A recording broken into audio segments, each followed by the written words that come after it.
Chapter 3, Part 8. A young man lay in bed in DDL's medical facility, covered with a single sheet. An IV feeds him a steady drip, and a variety of cords snake out from the sensors plastered over nearly every inch of his body. Leon Alexander, 19 years old, American. Hacker employed by Tokyo University of Electrical and Computer Engineering's DDL. Alias Judge. Frequently uses Pulsemon and its evolved forms. Pronounced DMIA while mind-linked in the digital world at the following date and time. Yulin read out quietly to herself as she looked over the information Deputy Squad Leader Satsuki had compiled for her. The Digipolice had encountered Judge in the digital world under less than pleasant circumstances. "That ultimate level Digimon hacker is just a kid," she said, looking down at him. His lips were dry, his complexion pale and gaunt, just like Saya. She kept reading Satsuki's notes. Direct cause of DMIA. VX developed along wall slum outskirts. Code RK. Coordinates noted below. Yulin's brain filled in the Digipolice acronyms. VX for Vortex, RK for Royal Knight. She swallowed hard. Even the vaunted hacker Judge and his ultimate level Kazuchimon met with a grim fate after their encounter with a Royal Knight. The Royal Knights, now more than ever, seemed in a class all their own, somewhere above even ultimate level Digimon. The Royal Knights were widely understood to be extremely powerful gatekeeper AI, but that was all anyone knew of them. There was no escape if you were targeted. Any encounter with a Royal Knight was effectively a death sentence. The one surefire way to avoid attracting their attention, a general rule widely circulated among hackers, crackers, and the Digipolice alike, was to avoid trying to peek into the depths to begin with. Curiosity killed the cat and all that. Or, in this case, an adventuresome spirit kills the sailor of the networked seas. Keep a healthy distance from the gateway and any vortexes you see, and you'll keep your life. Why didn't you run once you saw the Royal Knight? Yulin wondered quietly to herself. Evasive maneuvers were the only way to survive an encounter like this. Perhaps he thought they were on the same side. Hackers are committed to justice, protecting Digimon, and eradicating code crackers. He might have known they were dangerous, but thought they wouldn't be a threat. It was plausible. She kept reading. Patient reported DMIA by codecracker A.G. Nagasumi. A.G. also reported contact with patient immediately prior to incident at DDL. Yulin looked down at the Digimon linker strapped to Leon's wrist. It was the same model as hers. The latest, developed for research purposes by Professor Ryosenji himself, just in a different color. That A.G. also had one, didn't he? What would compel a hacker of his talents to do such a thing? Surely he had as many reasons to avoid danger as to charge headlong into it. He's a student of mine, some years below you, of course. Yulin spun around toward the source of the voice. Hello, Professor. Forgive me for making you come all this way, but in my estimation, you're the only trustworthy officer on the entire police force, Professor Ryosenji said, slowly walking toward the bed. I met him once. I know he was your favorite student. Yes. I suppose you did meet him. I understand you helped with equipment selection the other day. I appreciate that, Yulin said, hoping to steer the conversation to happier topics. How are the pieces faring in the all-important court of public opinion amongst the rank and file? Very well. The 11th only uses equipment it knows it can trust, and everything remains in use. Professor Ryosenji fidgeted with something in front of him. Yulin got a closer look and saw it was a hololized Bittermon that was perched atop Leon's bed as he slept. I told myself I'd never let another student come to harm, he he said, shaking his head as he stepped aside to show Yulin something on a virtual monitor. She stepped closer to get a better look at the somewhat fuzzy video feed. She could make out the shape of a capsule that appeared to be filled with a colored liquid, in which Yulin could see a woman suspended, motionless. "That's Saya. This is the most recent footage I have," he explained.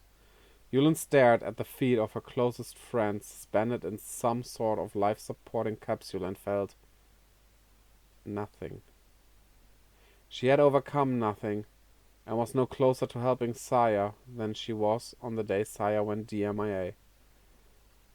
She'd spent so many nights wallowing in regret, pure agony, then back to regret, that it must have broken whatever part of her used to feel.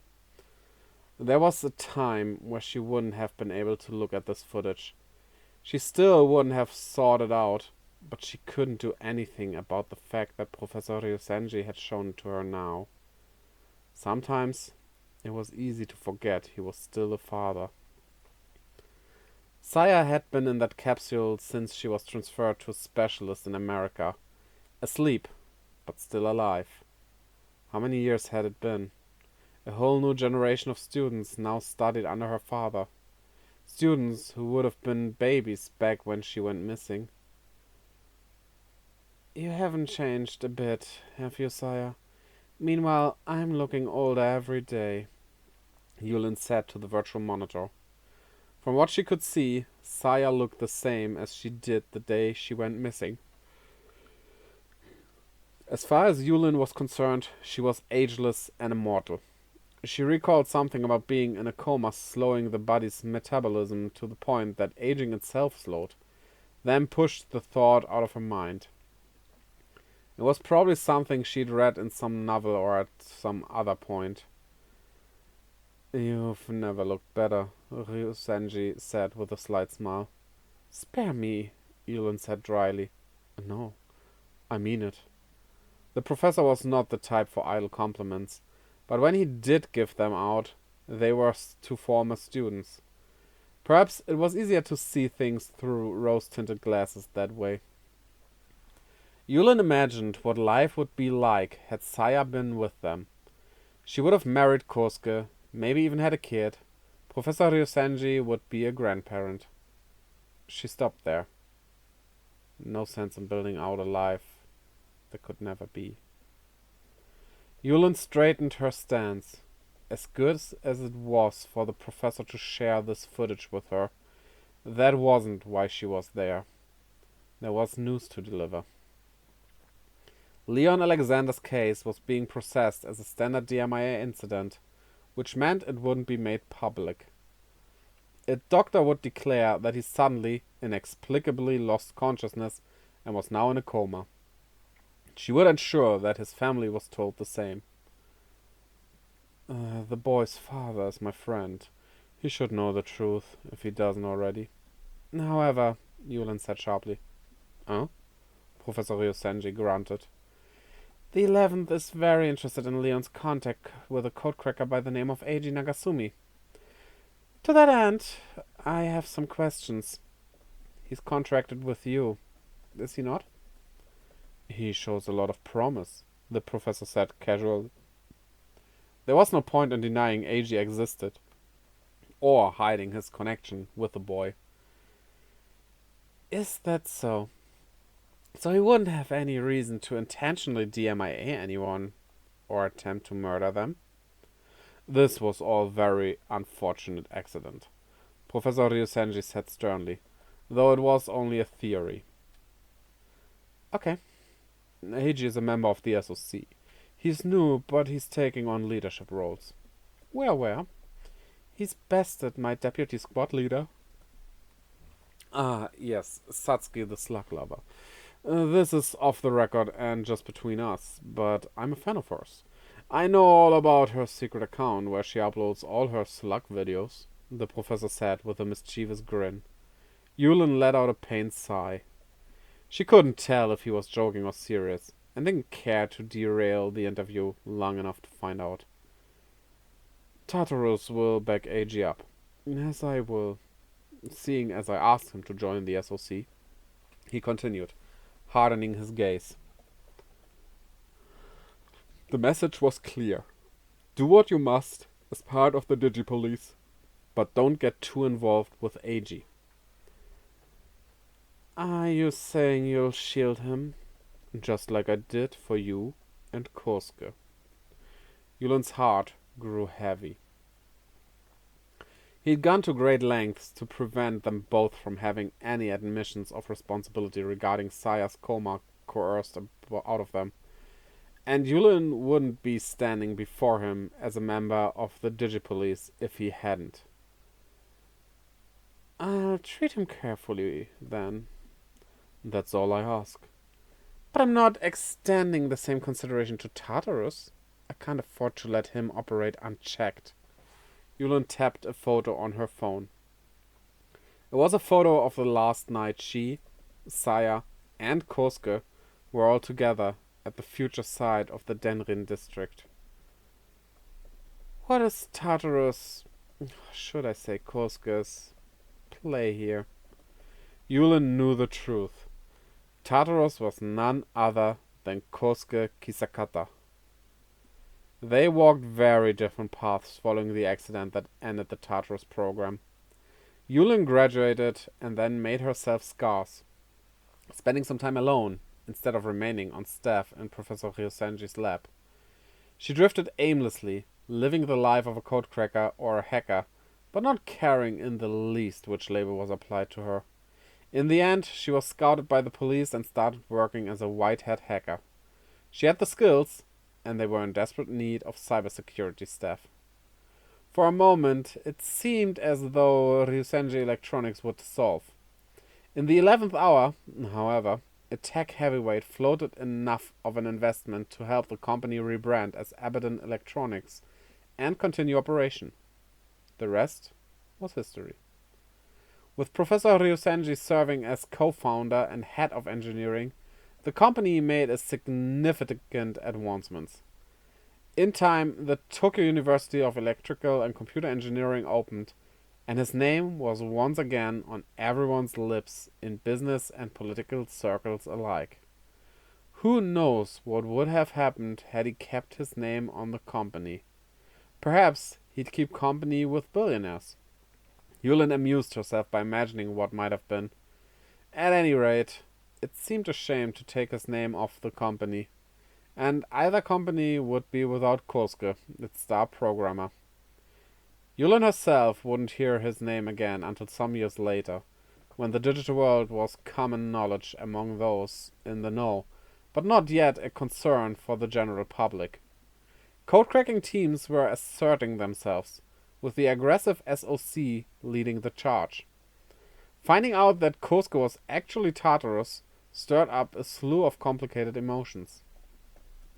It was a tough watch, if frozen at the exact moment Saya had gone DMIA suddenly started ticking, setting their stories in motion once again. Yulin hololized Ryudamon, her partner Digimon. This is Professor Ryosenji. Say hello, Yulin nudged. The rookie Digimon ducked its helmeted head and offered a meek greeting.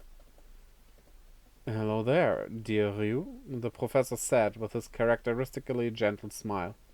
He always had been exceedingly kind toward the creatures. He's the one who entrusted you to me when I was setting up the Digipolice, she continued. That's right. The codecracker Kosuke Kisakata, who's earning himself a bad reputation? Well, his partner Digimon is named Dorumon. You each hatched from different Digitama, but you do share some common ground, Yulin said, as she gently lifted Ryudamon's head up to meet her gaze. You speak of this? Ryudamon said, showing Yulin her forehead. Yes, the interface on your forehead. According to our analysis, this classifies Ryudamon as an older type of Digimon. What was it you called them, Professor? Ah, yes, prototype Digimon. Still doing your homework after all these years. Very good, Yulin. Especially considering that report wasn't made public, the professor said. Company secret or not, It was in Yulin's head, and he couldn't do anything about that. Prototype Digimon are a rare species. Living fossils, like the coelacanth. That didn't mean they were behind in terms of specs, just that they were an older design. Ryudamon is a vaccine type. Doraemon's a data type. I know there's a virus type prototype Digimon out there as well, and our surveillance network is a bit hung up on that one. Eiji Nagasumi's Lugamon. DDL took Lugamon in front of the wall slum. I'll spare you the details in between, but I decided to entrust it to Eiji. He shows a lot of promise, just like you and Kosuke, the professor answered calmly. And D4, a company secret, I assume? Correct, Yulin, but I wouldn't hide anything from you. Eiji's DS values with Lugamon rival those of Leon, the hacker they call Judge, and his partner Digimon. That powerful? Yulin felt herself tense up involuntarily. What constituted a good score differed compared to when she was part of the Tartarus program, but compatibility was still measured in DS values at the end of the day. And getting better every day.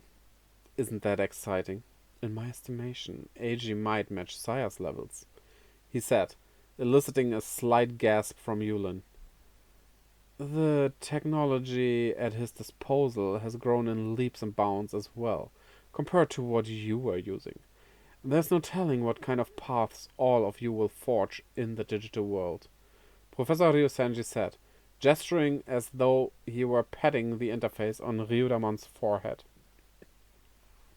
Yulin reached the end of her questions. Just one last thing. Why give Eiji a prototype Digimon and Digimon Linker? To stave off boredom, I suppose? A very fitting answer coming from you, Yulin said with a begrudging smirk. A useful sophistry, even if he was being sincere. The young one will one day surpass whatever my feeble old imagination can conjure, and it's my job to look after them as they take that journey. For the sake of my research, the future of the digital world, and the Digimon themselves. Yulin could tell he meant it. The future of Digimon and the digital world. Well, that certainly puts me at ease, Yulin said dryly. The professor let out a little chuckle. Thank you for your time today. Our mission at the Digipolice remains the protection of everyone living within Japan's borders. We'll be asking some questions of Eiji Nagasumi with regards to our investigation of Leon Alexander's DMIA. I must say I'm glad, Professor Ryosenji interjected. I'm glad that people still want to explore the depths of the digital world. It doesn't matter to me who gets there, be they a hacker, a codecracker, the police, the government. He continued to act as though he were petting Betamon. Sorry? Yulin asked, taken aback with the interruption. I couldn't stop Kosuke if I wanted to. Only you can do that, Yulin. With that, her phone rang. She hastily excused herself and answered the call. Go ahead, Satsuki. Right now, I'm at DDL. Why? What? Something very strange was going on in the digital world.